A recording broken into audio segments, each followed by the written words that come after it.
Welcome back into episode 146. So last week you saw me I did a lot of things last week, let's be honest, but one of the things I'm trying to push on with is the interior of the 79 car that, as you'll remember, is away being sprayed or being prepped for spray. Possibly the next video I'm going to be discussing the colour, so get ready for that. What I want to do in this video is keep pushing on with these leather items that are here. You can't see them probably, maybe you can. Push on with those and get them in a state that they're ready to go back in the car. Then I can put them in storage for the couple of weeks that the car will take to come back. Then we chuck them back in the car and we're good to go. As I say every week, please click the like, subscribe, leave me comments. Thank you as ever to all the members. If you want to become a member, button one on the sides, can't remember where, it's like a join button. It's only on PC, it's not on iPad and mobile devices, as I learned recently. But yeah, let's just dive in and see how I get on. Okay, I'll give you a nice low angle so you can see what I'm doing. So if you remember, I filled this in the last video. It's now had a few days to dry. So I'm going to use, what I'm after is 400, right? So this is 400 grit. Conveniently, I've cut the number off. I'm going to basically just sand it fairly gently, but try and bring this down to level. Then I'll probably just keep reducing the grit and try and go over as much as I can to get a consistent surface. But initial problem is just getting this down to the correct sort of height. So let's just do it very gently. What I don't want to do particularly is sand lots of the leather off, obviously.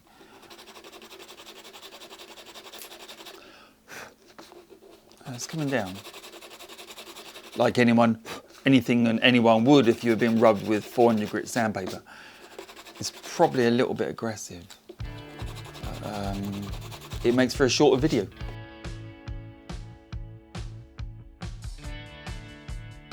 It's getting there, it's smooth, but it's got a lump, and I guess the lump is probably the material that's gone underneath it, so I may not be able to get that out.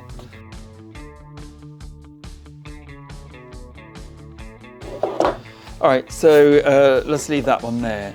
This is one I did some practice on because I never know if I'm going to do it right. So I sort of practiced on this one first, and this actually came up pretty good. Okay, this is the big one. So let's see what happens when we sand this down. It'll probably need a bit more of the leather repair stuff going in there, because I doubt I got it the right level straight away.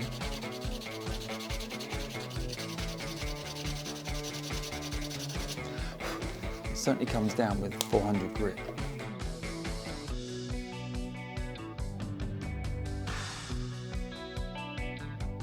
That's 2000 grit. Let's get some a little bit in between.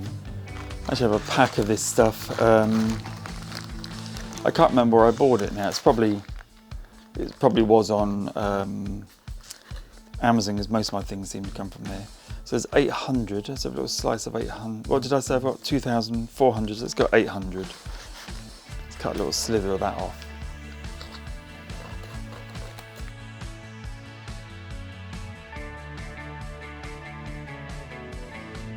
Yeah, there's definitely a few holes I need to fill up. So let's fill those now. Here it is. Right. Let's try and get in the light so I can see where I need to go. It's a shape like that, and I think there's also a little tiny mark there that you need to fill up. And the other side was pretty good, I think. Right, so I'll let that dry and we'll come back and see how that is. Now this is the big rip I repaired. If you remember, it was ripped from about there all the way up to here. I don't want to turn it over actually, but I did various sort of patches to hold it together in the last video. In this video, what I'm going to do is stick it back down. What I want to do though is just work out where it was, I think it was only actually stuck on this inside edge here, which makes things a little bit easier, and I guess it was just pulled tight,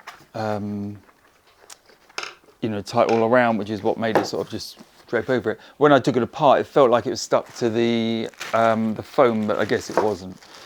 Right, so I have my super duper contact adhesive. This was what I used on the door cards. It's mega. If it's still alive, I'll put it in the bag because these lids never seal properly. Oh yeah, it's still okay. Right, let's run. If I can lay it and you can see, I think we'll all be a bit happier, won't we? Little wooden block under it, something like that. Good. Right. Yeah, it looks okay, doesn't it? So this stuff is gloopy as hell. In fairness, it's probably on its way out. I used it the other day for something, I can't remember what it was. And it was no problem at all, but it's definitely on its last legs.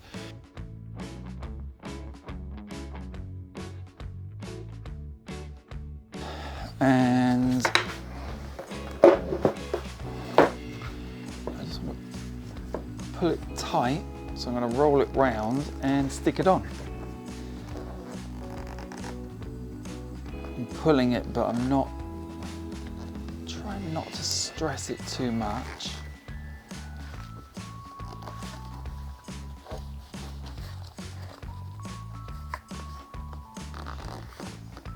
Yeah, looks pretty good. This stuff's fantastic, isn't it? It's just it's so sticky. You put it on and you know it's staying on. That ain't coming off of there. Not this week.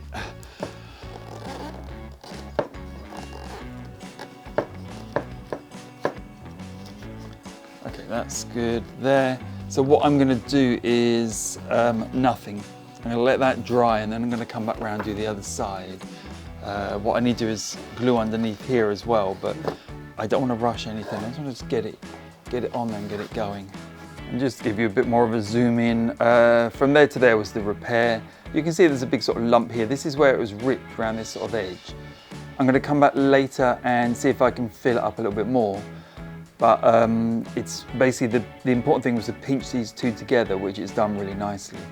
Yeah, I'm not unhappy with that.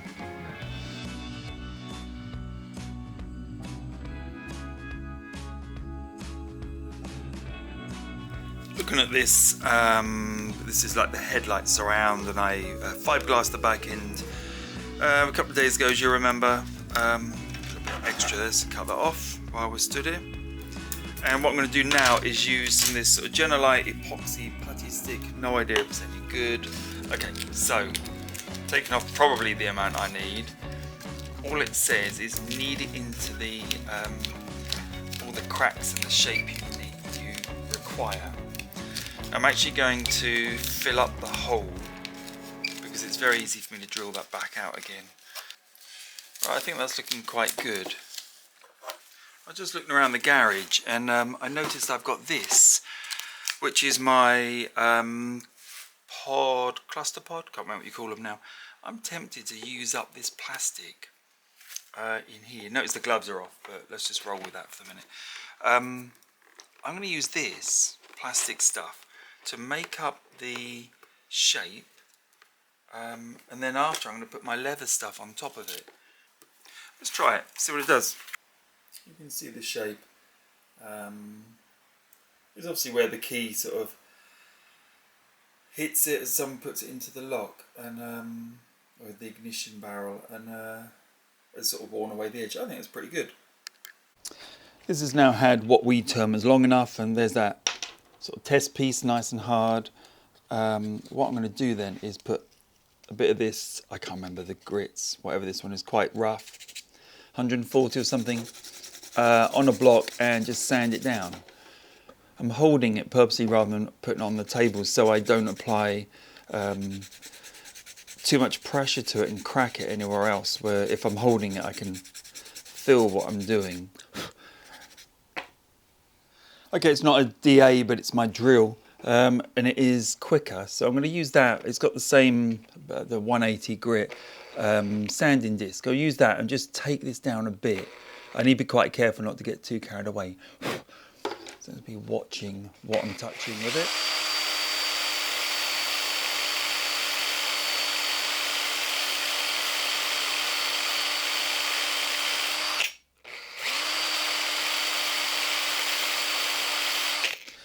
It's definitely a bit quicker, wasn't it? Yeah, that's already smooth, wow.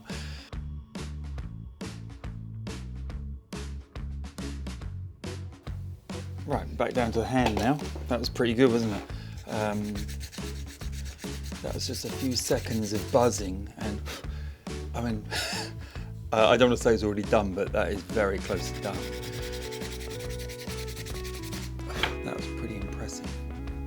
A fantastic repair that is. Tiny little bit. So I'm going to drop down the grits a bit. This is a grit that is lower. Again, I've cut it such you can't see the numbers, so it's irrelevant.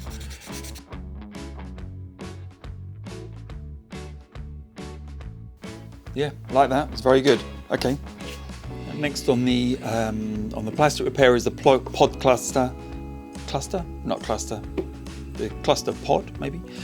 This bit here. So I'm going to zoom you in there, and you can watch. I'm going to use my Dremel on it, and hopefully I can just sort of eat away at it without it going crazy. Let's just give it a go.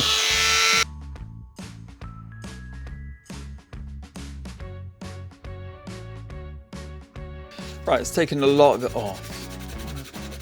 Try and do a little bit by hand, just feel it. It's important how it feels. It's getting there. You almost want to spray a bit of black over it just to see how it looks, so you know if you're in the right direction.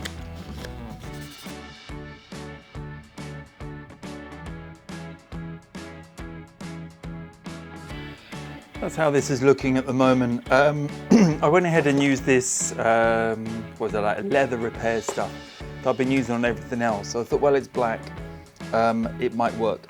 So you saw the plastic repair, and I've put the leather repair on top. And I think we're actually looking pretty good. I was going to sand it down a tiny bit. I haven't sanded this yet. What I've been doing is smoothing it with my finger, which worked really well.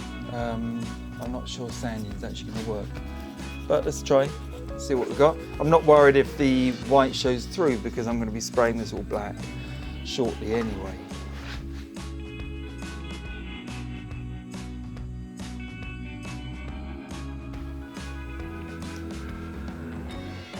I probably should have wiped this down with this sort of, what is this, leather prep or whatever it's called, leather prep from Furniture Clinic, which basically strips off the paint. I probably should have done this before I did the repairs, but let's just see if it copes. If not, I may be doing that again.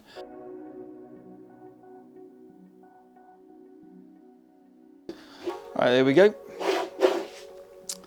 What I can see, I think I just need to spray it and see how that comes up. I can see like a couple of little marks there, but I think we're just gonna have to go with it. So I'm gonna put it to one side and get out the other few bits. Actually, let's do this one next. This is a bit more experimental. Now, the repair, I think, came up really well. We won't know until we spray it, and it's not gonna be invisible. I'm not worried about that. What it isn't is a huge chunk out of the material, which is one huge win as far as I'm concerned. Let's give this a good wipe down though. It doesn't actually need the leather prep on this because it's not leather, but let's use it anyway. I think it's quite a good degreasing agent as well.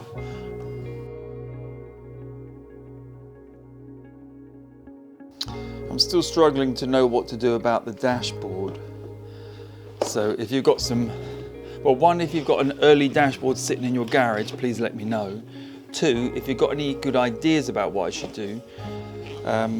My original dashboard is toast. It's completely rotten. There's not a lot I can do to repair that or recover that. And I have a 86 dashboard that is extremely similar, very, very similar, and I could just cover it.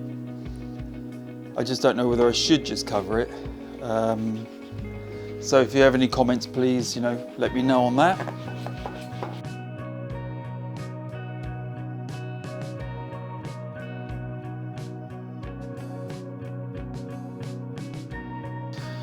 Right, that's those two done, and probably one more item. I've got a few more down on the floor actually, haven't I? So let's put that there.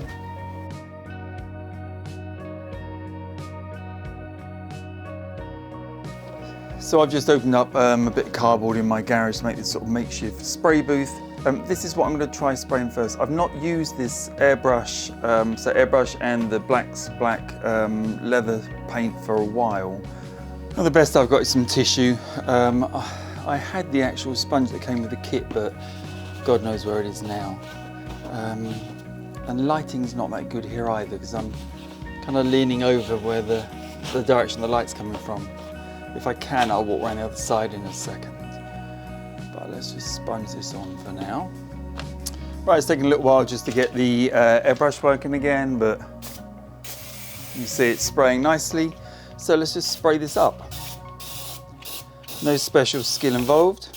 Nice smooth movements, back and forth.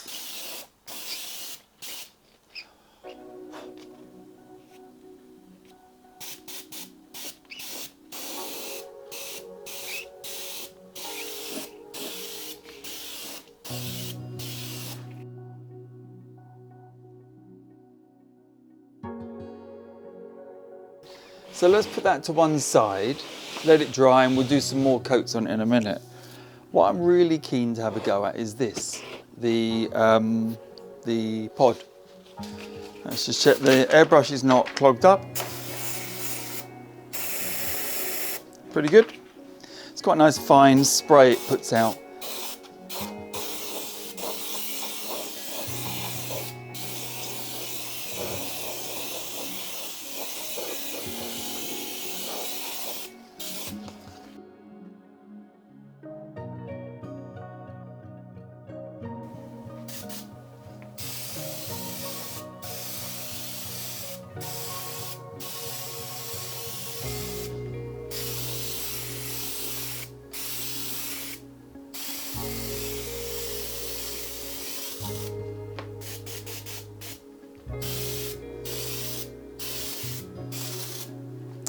Starting to spit a little bit. I don't think it's running out yet. I put a fair amount of paint in there, so it should be okay for a while. So the other bit I'm trying to prepare today is this rear central console. Actually, that lid's from the rear central console anyway, isn't it? So you know what I'm trying to do. And give this the wipe down. Again, it's not the best repair, but it is a repair. And this was ripped, it was unusable really as it was, so I think it's good to at least have gone through it and sort of brought it back to usable. While that's drying then, I'm going to put a second coat on the lid.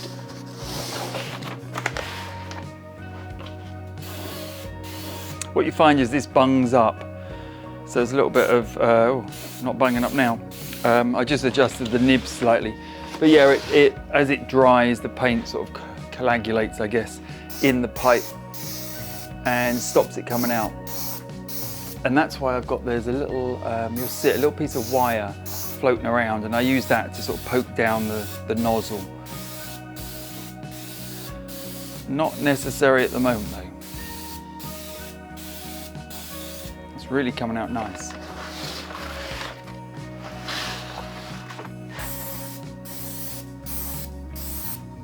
There's a lot of paint, as you can see. A lot of paint coming out of that.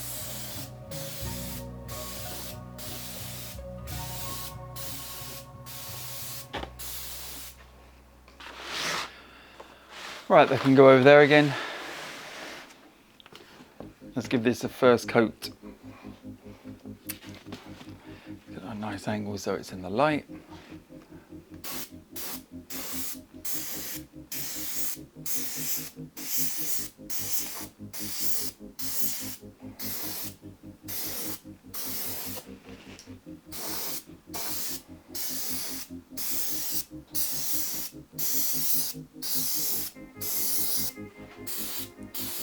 Come down those leading edges a couple of times.